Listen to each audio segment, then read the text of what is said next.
Dear student, myself Pradeep Sharma. Dear student, today I will recall your revision of the second chapter of the history. Please watch it carefully. If you have any problem, please you can call to me. जैसे बच्चों आपने अभी पिछली जो video थी हमने आपको किया था चैप्टर एट ए ग्लांस, इसके बताया इसमें कौन कौन से टॉपिक्स हैं जो कवर किए जाएंगे।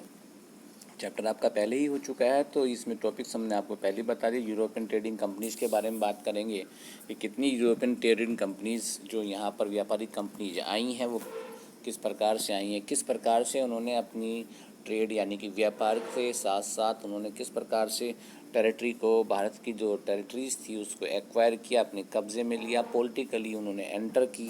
तो ये हमने इसके बारे में आपको first video chapter at a glance आपको बताया था। तो आप आज इसके बारे में देखिएगा आगे के जो बचे हुए टॉपिक्स हैं। और एक बात और है बच्चों, जैसे आप तुरंत पढ़ते हैं, तुरंत वीडियो को वॉच करते हैं, उसके बाद तुरंत पढ़िएगा तो आपको ज़्यादा समझ में आएगा। तो सबसे पहले हम बंगाल से बात करते हैं। East India Company setup base in Bengal. East India Company जो अपना बेस है वो बंगाल में सेटअप किया था। इन 1651 the east India Company setup it's first factory on the bank of the river Hooghly. 1651 में जो ब्रिटिश इंडिया कंपनी थी उन्होंने जो अपनी फैक्ट्री फर्स्टली इस्टेब्लिश्ड की थी on the bank of river Hooghly. वहाँ पर हुगली रिवर, जिसे हम आज की डेट में गंगा बोलते हैं मोस्टली। आपको मालूम है गंगा जो है कहाँ से निकल के हिमालय के पर्वतों से निकल कर कहाँ पर बे ऑफ बंगाल में गिर जाती है, तो वहीं पे इसको क्या बोला जाता है, हुगली भी बोला जाता है। तो ये इसमें बोला गया है। With the growth of trade, merchants and traders were persuaded by the companies to come and settle near the factory. तो जो कंपनी की ग्रोथ के लिए, व्यापार के लिए कि ज़्यादा अच्छा ग्रोथ हो, तो उन्होंने कहा जितने भी कंपनी के जो वर्कर्स थे उनको कहा कि आप जो है, जो ट्रेडर्स थे, मर्चेंट्स थे, तो ग्रोथ के लिए उन्होंने कहा कि आप जो कंपनी में आकर रहिएगा या उसके आसपास रहिएगा। 1696 it started building A fort around the settlement. तो 1696 में उन्होंने एक फोर्ट अपनी जहाँ पर कंपनी स्टेब्लिश की थी, फैक्ट्री स्टेब्लिश की थी, उसके चारों तरफ एक फोर्ट, एक किलाबंदी करनी शुरू कर दी। अब किलाबंदी करनी क्यों शुरू करी, इसका एक विशेष कारण था, क्योंकि जितने भी डच आए हैं, फ्रेंच आए हैं, तो इन लोगों के बीच में कहीं ना कहीं जो बहुत सारी यूरोपियन कंपनीज थी, अपने आप को बोला ज़्यादा से ज़्यादा हम इनका जो भारतीयों का उपयोग करें और भारत से ज़्यादा बेनिफिट उठाएं, तो इनमें आपस में भी झगड़ा चलता रहता था। तो इसलिए अपनी सुरक्षा के लिए वो चारों तरफ किलाबंदी करते थे, ऊंची ऊंची दीवारें यानी कि फोर्ट दुर्ग की तरह बनाते थे। अगर 2 साल बाद की बात करें, by bribing Mughal officers the company got zamindar rights of were 3 years 3 village. तो 2 साल बाद ही इसके जो मुगल एम्पायर से इनको जमींदारी का इनको राइट मिल गया। वो कौन कौन थे, बिल्कुल बहुत इंपॉर्टेंट चीज़ है, ध्यान रखना है। 3 गांव कौन कौन से उनको मिले। सबसे पहले इसमें आया Kalikata, which was later merged with Govindapur and the Sutanuti to form the city of Calcutta. तो सबसे पहले इनको जो है एक विलेज मिला कालिकता, जो बाद में जाके कलकत्ता बनेगा, क्योंकि उसमें कौन कौन से मिल जाते हैं, गोविंदपुरा और सुतानुती, ये मिल जाते हैं, और ये क्या फॉर्म करते हैं, कलकत्ता सिटी। नव कलकत्ता द कंपनी, जो आज डेट में कलकत्ता है, इन्होंने बताया है। The company also got Mughal emperor Aurangzeb to issue a farman granting it duty free trade rights. और जो कंपनी ने एक फरमान का मतलब होता है गवर्नमेंट ऑर्डर, ये इंपॉर्टेंट वर्ड है, ध्यान रख लेना आप इसको। फरमान का मतलब है गवर्नमेंट ऑर्डर। ये क्या है आपका, गवर्नमेंट ऑर्डर। तो गवर्नमेंट ऑर्डर भी औरंगजेब से उनको प्राप्त हो गया और उनको ये ग्रांट कर दिया गया, उनको अनुमति दे दी गई कि आप जो है ड्यूटी फ्री, यानी कि आपको कोई टैक्स नहीं देना है, आप यहाँ पर आराम से जो है अपना ट्रेड कर सकते हैं। ठीक है, अब आगे देखते हैं। यहाँ पर एक पिक्चर दिया गया, मुर्शिद कुली खान नवाब ऑफ बंगाल। अब एक बात समझिएगा, भाई सम्राट तो होते थे, दिल्ली में होते थे, ठीक है, उसके बाद जो भी प्रांत हुआ करते थे, तो उनमें वो क्या सूबेदार छोड़ दिया करते थे, नवाब छोड़ दिया करते थे।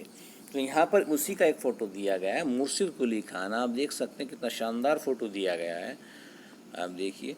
द कंपनी ऑफिशियल्स मुर्शिद, आप देखिएगा बिल्कुल, यहाँ पे थोड़ा सा हम और नीचे कर लेते हैं ताकि आपको समझ में आ जाए। The company officials misuse this farman. जो औरंगजेब से जो कंपनी का जो फरमान मिला था, आदेश मिला था औरंगजेब से, यानी कि मुगल एम्पायर से, मतलब सत्ता तो मुगलों की थी, जो प्रांतों में सूबेदार नवाब हुआ करते थे वही उसकी देख रेख किया करते थे। वो जो भी टैक्स रेवेन्यू कलेक्शन होता था उसका कुछ हिस्सा या मैक्सिमम हिस्सा क्या था, मुगल दरबार में भेजते थे। तो अब क्या था, जो कंपनी को मुगल दरबार से जो आप उनको फरमान मिला था, वो मिला था कि आप जो है यहाँ पे ड्यूटी फ्री अपना ट्रेड कर सकते हैं, लेकिन कंपनी के लिए था। तो उसका क्या मिसयूज़ किया उन्होंने, जो कंपनी के जो कर्मचारी थे, रिफ्यूजिंग टू पे the tax even on the private trade company. उन्होंने इस फरमान को क्या था, जो उनके जो, जैसे हम किसी कंपनी में काम करते हैं और अपनी भी हमने अलग से बना रखी है, तो मिला तो एक कंपनी को डाटा, भाई एक कंपनी के लिए रिलैक्सेशन मिला, उन्होंने दूसरी के लिए भी क्या दिया, अपनी को भी नहीं देते थे। तो वो जो अपनी प्राइवेट कंपनी थी उसका भी वो कोई टैक्स नहीं देते थे। ठीक है, this cause by the enormous losses of revenue of Bengal. इससे क्या था, बंगाल की जो इनकम थी, देखिए रेवेन्यू तो इनकम होती है गवर्नमेंट की, तो बंगाल का जो रेवेन्यू कलेक्शन था वो बहुत कम हो रहा था, उससे इनकम बहुत कम हो रही थी। Led to a number of protest from the nawab of Bengal. तो नवाब बंगाल ने उनका प्रोटेस्ट किया, उनका विरोध किया। उसका नाम था मुर्शिद कुली खान। मुर्शिद कुली खान, ये ध्यान कर लेना है आपको, थोड़ा सा आगे देखिएगा।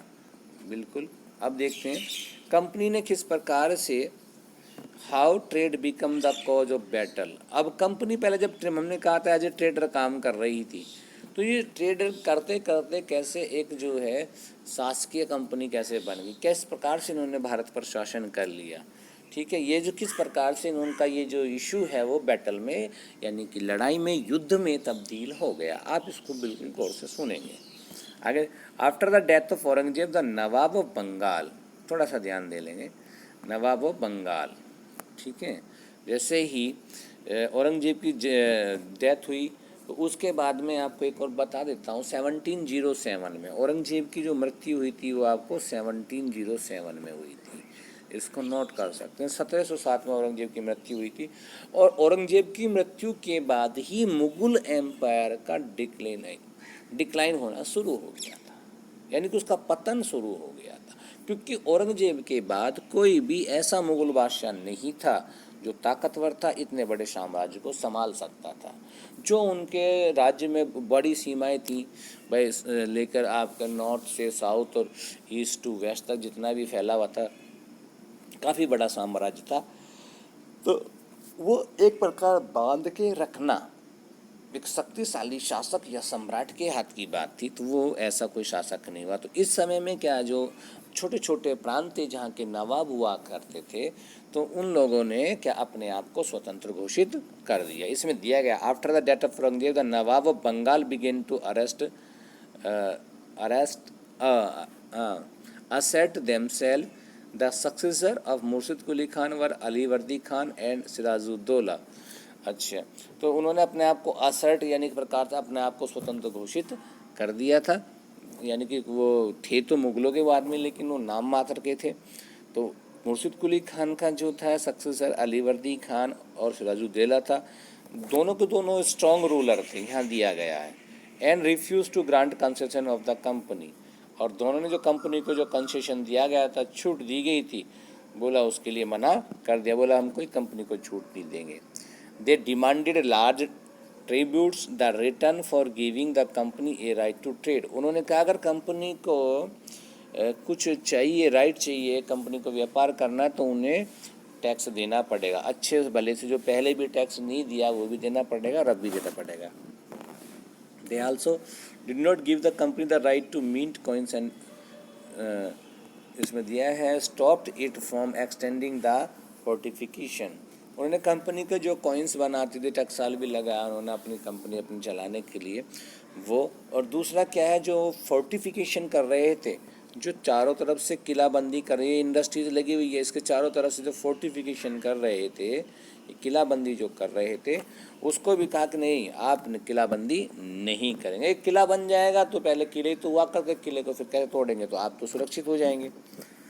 दे accuse the company to not paying the government of Bengal revenue and taxes and being disrespectful to the Nawab and government officials. तो उन्होंने क्या कहा, कंपनी पर यह ब्लेम लगाया, दोषी माना कंपनी को कि कंपनी ना तो बंगाल को रेवेन्यू पे कर रही है, दूसरी चीज़ ना ही वो नवाब के प्रति जो है, नवाब और उसके जो अधिकारी हैं उनके प्रति वो रेस्पेक्ट पे करती है, सम्मान पे करती है। इसमें देखिएगा the company established the company detailed by the accusing the total official running of the company trade by the making unjust demand. They claimed that trade could flourish only if duties were removed. तो इन्होंने क्या किया, जो company ने detailed क्या किया, उन्होंने क्या किया कि बोला हम तो जब भी अच्छे से काम कर सकते, जब भी न्याय है कि जब हमारे पास में जो है हमारी ड्यूटीज़ रिमूव कर दी जाए। The company was of the view that expanded it had to be extend its settlement, fort and acquire village. These conflicts eventually resulted in the form of Battle of Plassey. Company के दिमाग में ये आ गया वाकई में कि हमें अपना ट्रेड एक्सटेंड करना है, एक्सपेंड करना है, और ये कभी हो सकता है जब हमारा सेटलमेंट अच्छे से हो। और कैसे क्या है, रीबिल्ड फोर्ट, हम अपना जो फोर्ट बनाए क्योंकि कंपनी की सुरक्षा बहुत ज़रूरी है। गांव हमारे अंडर में आ जाए, गांव में हमारे अंडर में आ जाएंगे तो जिस स्थिति में हम चाहेंगे उस तरीके से हम यहाँ पर बेनिफिट ले सकते हैं। तो इस प्रकार से ये जो सिस्टम है lastly convert into the battle of Plassey, battle of Plassey में वो कन्वर्ट हो जाता है। एक बैटल ऑफ प्लासी में आपको पता ही कब हुआ था, आपने जब चैप्टर पढ़ा होगा तो सर ने बताया होगा कि कब हुआ था। तो इसको हम थोड़ा सा बता देते हैं क्योंकि अभी ये चैप्टर इतना तो है कि काफ़ी समय लेता है रिवाइज करने के लिए भी, क्योंकि हम एक प्रकार से दोबारा से ही आपको समझा रहे हैं, तो आप इसको ज़रूर ध्यान से देखें। बहुत इम्पोर्टेंट है, कंपटीशन के पॉइंट ऑफ व्यू से बहुत इम्पोर्टेंट है। आप जब बड़े होंगे तो ये क्वेश्चन मोस्टली जहाँ भी जीएस आएगा, जनरल स्टडी, चाहे आपका आईएएस के यूपीएससी के एग्ज़ाम हो, आईएएस व्हाटएवर भी, जहाँ भी जीएस होगा वहाँ पर ये मोस्टली क्वेश्चन पूछे जाते हैं इस चैप्टर से, तो इसको थोड़ा सा आप ज़रूर ध्यान लेंगे। तो 1757 में बैटल ऑफ प्लासी हुआ था। अब जो है after the death of Ali वर्दी खान, हमने क्या कहा था आपको भाई, वहाँ पे मुर्शिद कुली खान थे। मुर्शिद कुली खान के दो सक्सेसर थे, उत्तराधिकारी थे, अली वर्दी खान और सिराजुद्दौला। अली वर्दी खान की मृत्यु हो जाती है 1756 में, तो उसके बाद में ऑटोमेटिकली जब सिराजुद्दौला है जीवित तो सिराजुद्दौला ही होगा।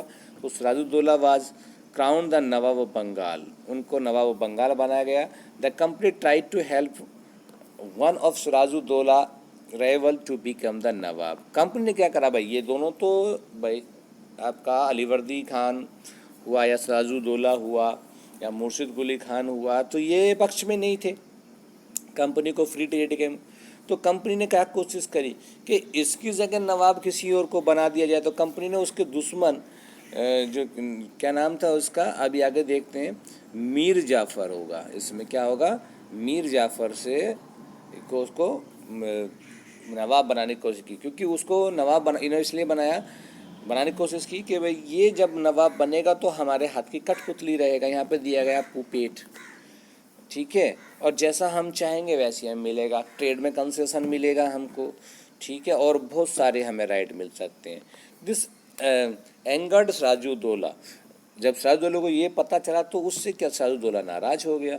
Asked the company not to meddle in political affairs, उसने वार्निंग दी कंपनी को कि आप जो हमारे यहाँ की राजनीति में दखलंदाजी ना करें, you don't make any involvement in our political affair, stop further fortification, जो किलाबंदी आप कर रहे हैं कंपनी का, फैक्ट्री का, आप उसको बंद करें, एंड पे रेवेन्यू, और टैक्स पे करें।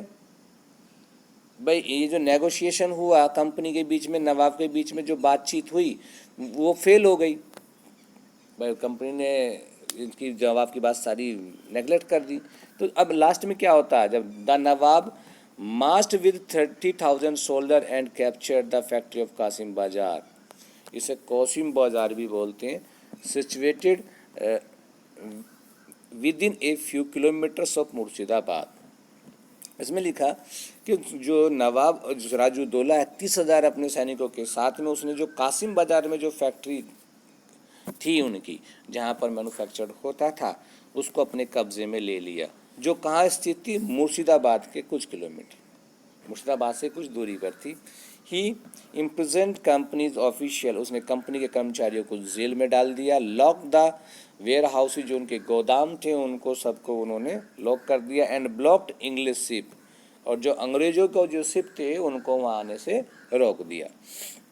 ही then marched on the Calcutta to establish control, उसके बाद वो कहाँ, कलकत्ता की तरफ बढ़ा पूरा कंट्रोल लेने की। कलकत्ता में उनको फरमान के तहत कालीकत और गोविंदपुरा और एक विलेज को और बनाकर उन्होंने कलकत्ता जो सिटी है आज की डेट में वो फॉर्म्ड कर दिया। तो इतना बड़ा तो इतना तो नहीं था, लेकिन फिर भी उन्होंने फॉर्म कर दिया था।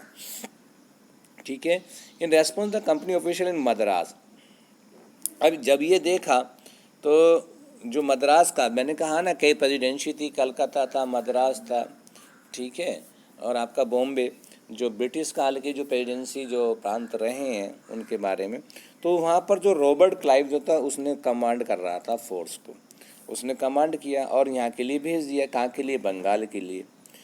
These were reinforced by the naval fleets, ठीक है, तो मोस्टली क्या नेवल फ्लीट से वो ले आए। नेवल फ्लीट का मतलब होता है बेड़ा, जहाज़ों का बेड़ा, यानी कि कई जहाज उसमें एक ग्रुप में होते हैं, उसे फ्लीट बोलते हैं।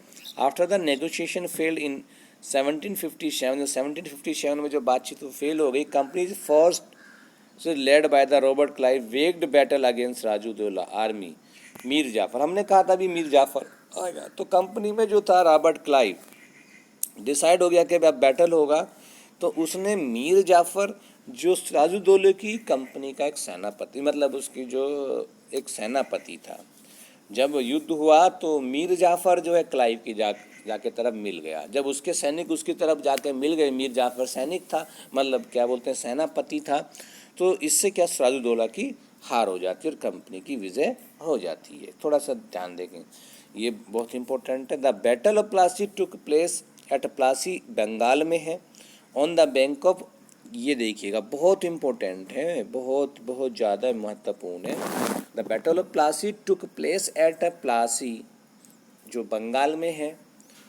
ऑन द बैंक, बैंक का मतलब होता है किनारा, ऑफ द भागीरथी रिवर, क्या है आपका, भागीरथी रिवर, ठीक है, वही गंगा वाला system, Bhagirathi river. The word Plassey is the anglicised version of the Plassey, ठीक है, थोड़ा सा ध्यान रखना है। तो प्लासी बोल देते हैं या ऐसे प्लासी बोल दीजिए, बात एक ही है। तो आज डियर स्टूडेंट हमने प्लासी की युद्ध के बारे में पढ़ा है। Next chapter will be continue for tomorrow. After that जैसे ही चैप्टर ख़त्म हो जाएगा एज अ रिवीजन, तो I will conduct the full test of this, ठीक है। Please watch the video and you can call to me at any time for any query. Thank you, have a nice day.